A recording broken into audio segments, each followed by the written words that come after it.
How to use the apostrophe key.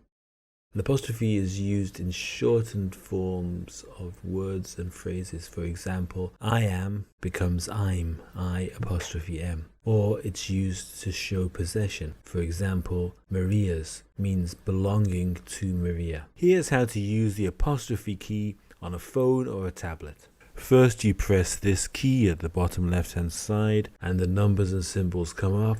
And then you see it here, the apostrophe key. Here it is on a different device. You go to the 1, 2 question mark key at the bottom left hand side. And again, here it is.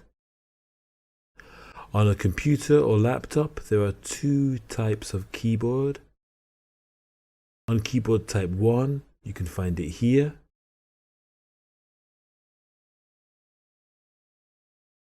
On keyboard type 2, you can find it here.